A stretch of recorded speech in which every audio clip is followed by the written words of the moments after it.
আসসালামু আলাইকুম, আমি ইমরান আর আপনারা দেখছেন 1 মিনিট আপডেট। আজকে আমি কিন্তু চলে এসেছি ওপ্পোর নতুন একটি ফোন নিয়ে কথা বলতে।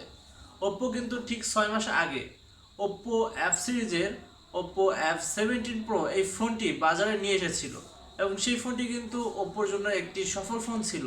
আর সেই সফল ফোনের ধারাবাহিকতা রক্ষা করার জন্য কিন্তু ওপ্পো এবার 6 মাস পরে নিয়ে এসেছে ওপ্পো এফ সিরিজের ওপ্পো F19 Pro এই ফোনটি। আজকে আমরা জানবো এই ফোনটির সকল ডিটেলস, এই ফোনটিতে কি কি ফিচার্স দেওয়া হয়েছে এবং এর দাম কত, আর এর দাম অনুসারে এই ফোনটির যে ফিচার্সগুলো রয়েছে সেগুলো কি সত্যি সত্যি ঠিক আছে কিনা এবং যৌক্তিক কিনা, এবং সেই সাথে দেখবো Oppo F19 Pro এই ফোনটির আনবক্সিংও। তো আজকে আমাদের কাছে রয়েছে Oppo F19 Pro এই ফোনটি, আর এই ফোনটি কিন্তু আমাদের কাছে পাঠিয়ে দিয়েছে N.R.Telecom, যাদের শপ রয়েছে উত্তরায়। তাদেরকে আমরা ধন্যবাদ জানাই।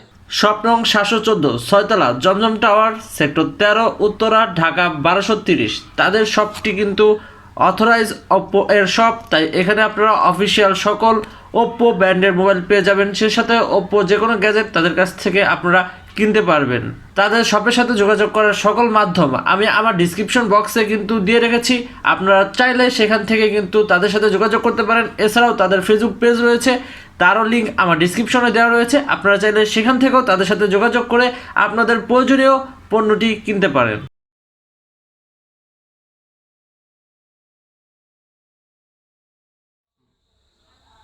Oppo A19 Pro এই ফোনটির ডিসপ্লেতে দেওয়া হয়েছে 6.43 ইঞ্চির একটি AMOLED ডিসপ্লে এবং এর পাশে রয়েছে কিন্তু একটি পাঁচল ক্যামেরা।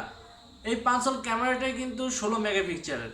এছাড়া এই ফোনটির রেজুলেশন রাখা হয়েছে কিন্তু 1080x2400 পিক্সেল বাইন্ডিং, এবং যার প্রতি ইঞ্চিতে কিন্তু আমরা 409 পিক্সেল পেয়ে যাব। ফলে এই ফোনটিতে যে কোনো লেখা বা ছবি বা মুভি খুবই ক্লিয়ার দেখা যাচ্ছিল। এবং এই ফোনটি কিন্তু আমি ডিরেক্ট সানলাইটও ইউজ করেছি, সেখানে কিন্তু আমি ভিজিবিলিটির কোনো সমস্যা দেখতে পাইনি। এই ফোনটির ওয়েট রাখা হয়েছে 172 গ্রাম, যা আমার কাছে ঠিকঠাক মনে হয়েছে। এই ফোনটি আমরা বাংলাদেশের বাজারে 3টি কালার ভেরিয়েন্টে পেয়ে যাব। একটি হচ্ছে ফ্লুইড ব্ল্যাক, স্পেস সিলভার এবং ফ্যান্টাসি পার্পেল। ফোনটিতে দেওয়া হয়েছে WiFi dual band, Bluetooth 4.2, GPS, USB 2.0, type C 1.0, USB on the go 3.5mm jack, fast charger etc. Oppo F19 Pro এই ফোনটিতে আমরা পেয়ে যাব ফিঙ্গারপ্রিন্ট অপশন এবং সেই সাথে ফেস আনলকও আমরা পেয়ে যাব। এই ফোনটির যে ফিঙ্গারপ্রিন্ট অপশনটি রয়েছে সেটি কিন্তু বেশ ফাস্ট ছিল, এবং এই ফিঙ্গারপ্রিন্টটি কিন্তু ডিসপ্লের নিচের দিকে অবস্থিত। এই ফিঙ্গারপ্রিন্টটি খুবই ফাস্ট ছিল, তাই এই ফিঙ্গারপ্রিন্টটি নিয়ে আমার কোনো কমপ্লেন নেই। Oppo F19 Pro এই ফোনটি আমরা বাংলাদেশের বাজারে একটি ভেরিয়েন্টে পেয়ে যাবো, আর সেটি হচ্ছে 8GB র্যাম এবং 128GB রম। এই ফোনটির রমের ক্ষেত্রে কিন্তু আমরা UFS 2.1 পেয়ে যাব। এছাড়াও এই ফোনটিতে আমরা একটা এক্সট্রা মেমোরি কার্ডও ইউজ করতে পারবো।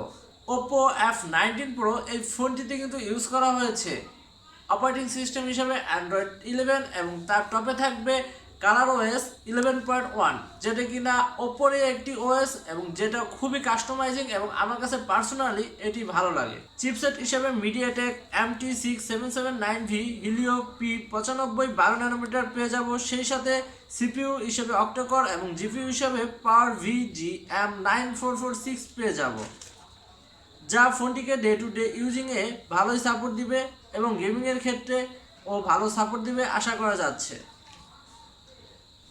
ফোনটি দিয়ে আমি কিছুক্ষণ গেম খেলেছিলাম, পাবজি, ফ্রি ফায়ার এবং অন্যান্য গেমগুলো খেলেছিলাম। ডিফল্ট মোডে ভালোই গেম খেলা গেলেও হাই গ্রাফিক্সে কিছুটা ল্যাগ করছিল, যেটা এই বাজেটের ফোন থেকে আশা করিনি। যারা প্রফেশনাল গেম খেলার জন্য এই ফোনটি কিনতে চান, আমি মনে করি তারা একটু দেখে বুঝে শুনে এই ফোনটি কিনেন। তবে ডে টু ডে কাজ করার জন্য এই ফোনটি একেবারেই পারফেক্ট আমি মনে করি।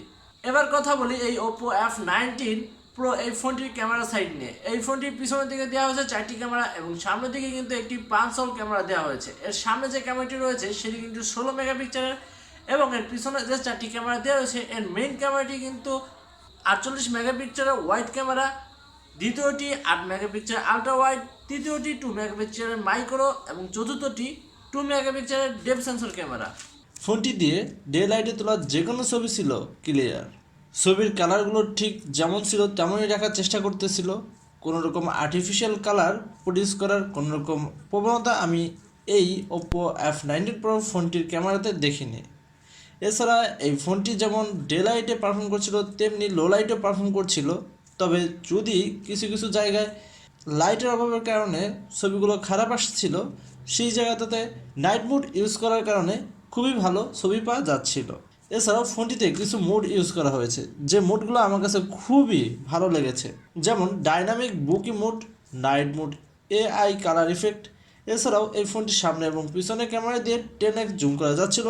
তাছাড়া ডুয়েল ভিডিও মোড এখানে আছে। ডুয়েল ভিডিও মোডটা হলো এমন, আপনি একসাথে আপনার সামনের ক্যামেরা এবং পিছনের ক্যামেরা দিয়ে একই ছবি বা একই ভিডিও করতে পারবেন। তারপর রয়েছে টাইম ল্যাপস এবং সেই সাথে রয়েছে স্লো মোশন। এইগুলো কিন্তু অনেক ফোনই থাকে না, যেগুলো এই Oppo F19 Pro এই ফোনটিতে রয়েছে। আর এগুলো আমাকে খুবই মুগ্ধ করেছে এবং এগুলোর যে পারফরমেন্স ছিল সেগুলো চমৎকার লেভেলের ছিল। তাই যারা ফটোগ্রাফির জন্য ফোন খুঁজে থাকেন এবং খুবই ভালো মানের ক্যামেরার জন্য ফোন খুঁজে থাকেন, তারা কিন্তু এই ফোনটি কিনতে পারেন। এই ফোনটির ক্যামেরা নিয়ে আমার কোনো কমপ্লেন নেই এবং এই ফোনটির ক্যামেরা খুবই ভালো পারফর্ম করছিল, যা এই বাজেট থেকে আশা করা যায়। Oppo F19 Pro এই ফোনটিতে কিন্তু আপনারা ব্যাটারি হিসেবে পেয়ে যাবেন 4310 এমপিয়ারের একটি ব্যাটারি, যেটা দিয়ে আপনি অনায়াসেই 8 থেকে 10 ঘন্টা কিন্তু ব্যাকআপ পেয়ে যাবেন। তবে আপনি যদি শুধুমাত্র ডে টু ডে কাজ করেন তাহলে 1 ডে প্লাস ব্যাকআপ পেয়ে যাবেন। এছাড়াও এই ফোনটিতে রয়েছে একটি ফাস্ট চার্জিং, সেটা 30 ওয়াটের, যেটা দিয়ে আপনি যদি 5 মিনিট চার্জ করেন তাহলে কিন্তু 3.5 ঘন্টা কথা বলতে পারবেন, এটা Oppo বলছে। যেহেতু এই ফোনটিতে একটি 30 ওয়াটের ভোগ চার্জার দিয়েছে, সুতরাং এই ফোনটির ব্যাটারি ব্যাকআপ নিয়ে কোনো সমস্যা হবে না আশা করছি। Oppo F19 Pro এই ফোনটি নিয়ে যদি আমি ওভারঅল কথা বলি তাহলে বলবো এই ফোনটি যদি আপনি ডে টু ডে কাজ করার জন্য কিনতে চান তাহলে এটি আপনার জন্য একটি গুড ফোন হিসাবে আপনার ডেইলি লাইফে জয়েন করতে পারে। এছাড়া গেমিংয়ের জন্য এটি মোটামুটি ভালো, এটা বলবো। এছাড়া যদি এটার ক্যামেরা সাইড নিয়ে কথা বলি তাহলে এই ফোনটি একেবারেই পারফেক্ট। তাছাড়া এই ফোনটির ডিজাইন যে কারো পছন্দ হতে পারে, তাই এই ফোনটির ডিজাইন বা ডিসপ্লে নিয়ে আমার কোনো কমপ্লেন নেই, আশা করি আপনাদেরও থাকবে না। তাই আপনারা যারা এই ফোনটি কিনতে চান তারা কিন্তু 28,990 টাকায় এই ফোনটি কিনতে পারেন। বাংলাদেশের যে কোনো Oppo শোরুম থেকে এই ফোনটি কিনতে পারেন। এছাড়া যারা উত্তরাতে রয়েছেন তারা উত্তরার N.R.Telecom থেকে এই ফোনটি কিনতে পারেন। তাদের সব রয়েছে উত্তরার ZamZam টাওয়ারের 6 তলায়। আমি শুধু একটি ফোন আপনাদের সাথে পরিচয় করাই দিই। আপনারা যখন ফোন কিনবেন তখন অবশ্যই দোকানে যাবেন, ফোনটি হাতে নিয়ে আপনি কিছুক্ষণ চালাবেন, তারপর যদি আপনার এই ফোনটি ভালো লাগে তাহলে আপনি ফোনটি কিনবেন।